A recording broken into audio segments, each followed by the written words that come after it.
So this is Steve, and I'm here today with Kelly Updike, who is the executive director of the Fort Wayne Embassy Theater. She has some exciting news about the Grande Page Organ. Tell me what's going on today. The Grande Page Theater Pipe Organ is going to be played for the last time for a while, almost a year. It's part of Be a Tourist in Your own hometown. Let's say that correctly. It's part of Be a Tourist in Your own hometown. And in a month from now, on October 8th, it will be leaving the building to be renovated and restored. The first time that has happened in nearly 30 years. In 30 years, would that take it back to when the building was saved and worked on then? The building was saved in the early 70s, and volunteers, once the building was bought and made the nonprofit in about 1974, the volunteers came into the building and worked really hard to make it prettier, get things going. I think it was still a coal furnace run building at the time, and so they did a lot of things inside the building, on the outside, and with all the pretty seats to make it and put it back into good shape. One of the things that happened in the early 80s was that the console, which is right behind me for the Grande Page, left the building and went down to Indianapolis to Carlton Smith Restorations, and was rebuilt and prettied up, and things inside it were made better or whole. And that's going to happen again. So about 26 years later, it's going to happen.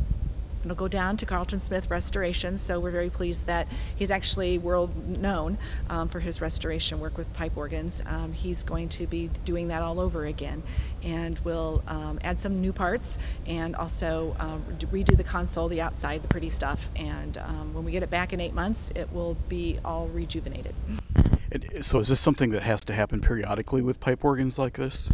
Well, it probably should have happened in fewer than 26 years for it to go out. It's in good shape. We actually have an organ crew, a volunteer organ crew that comes in most every Monday night, and they will spend a couple hours taking care of the page. They range in age from high school all the way up to older than I am, and some of them are retired, some of them are still employed, some of them are students, and they'll spend a couple hours nearly every Monday tuning it, fixing some minor things. The things that Carlton Smith will be doing are outside of their expertise, are much more need of professional review and work, and they remain in strong communications with each other and with me. But we wanted to do this a few years ago, and we didn't have the funding to do it, and thanks to a Follinger Foundation grant, we were able to send it off this fall. So this is the original organ that was here when the theater was built? Yes, this is the original organ, and it was built into the building in 1928. It houses more than 1,300 pipes. It's just very large. There are a lot of all the instruments that make a theater pipe organ what it is, and make all those sounds that make a silent movie come to life, are housed inside the organ chambers, which are behind the two chandeliers here in the building. So when they went to save the embassy in the 70s, they actually wanted to save the pipe organ, and they couldn't get it out of the building in any good form. It's just too large, so they had to save the house, and that's what helped the community get to have this beautiful building today. So when we talk about taking the pipe organ out on October the 8th, you're talking about just the console, not the pipes and everything else? Yes, the console will be leaving the building. The pipes will stay in it. They've been known to spread the pipes out on the floors and do some cleaning with them in some shape or form, but I don't think that will happen this time. Okay. And talking about saving the building, you've had a great capital campaign and had a kickoff a few months ago to do some work. How is the progress on that going? The capital campaign to restore all the parts of the building that haven't been in use for about 40 years is well underway. The project is around $10 million, and will fully restore all those areas that have sat empty. We have raised more than $7 million, 7.3-ish, and hope to get up as close as 8.85. So we're also looking at some financing and using of some of our own money, as well as continuing to fundraise, of course. So we had a big wall breaking ceremony in July, and demolition is nearly complete. Abatement has been done, mostly lead paint, and we'll be looking at the cost of the project. Well, we have been doing that, but we'll be finalizing that, and we hope that construction will start later in the fall, and it will take more than a year. So we'll be open with all new spaces that includes a ballroom in early 2016.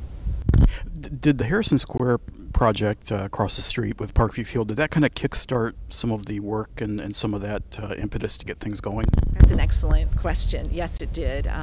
We were part of that project. We're integrated into the Harrison project because a sky bridge needed to be built from the new hotel, the Courtyard by Marriott, to the Grand Wayne Center. And the only way that the city could figure out to do it was to come through our building.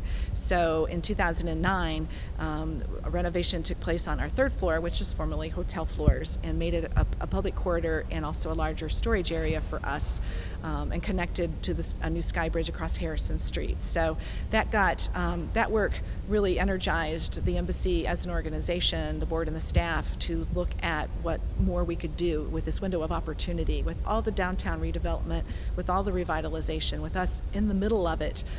What more could we do to not sit empty 4 floors above that sky bridge, and make that an active part of Fort Wayne again? I know you're looking towards your busy time of the year with the Festival of Trees coming up, the holiday season.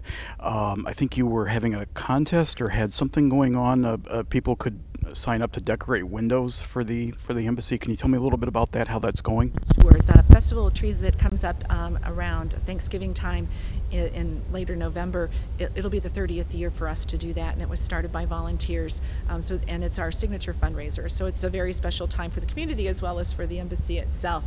And to sort of highlight that, we have windows along Harrison Street. They actually used to be office fronts, but now they're only about this deep, and are display windows. But we're asking the community to volunteer and provide designs and ideas that would make those windows come alive, as we've been doing every year. We have some animatronics ourselves. Fort Wayne Metals is the sponsor for the windows, and they have provided a lot of mechanical help with us over the years. And we're hoping that the windows will display a little bit of the past and maybe a little bit of the future, but people are supposed to bring their ideas and come up with some things, and hopefully we'll have yet another year of great window displays. Anything else you'd like to add about anything else going on? We're always terrifically busy, and it's wonderful to be here at Be a Tourist and have so many people come in and love the building.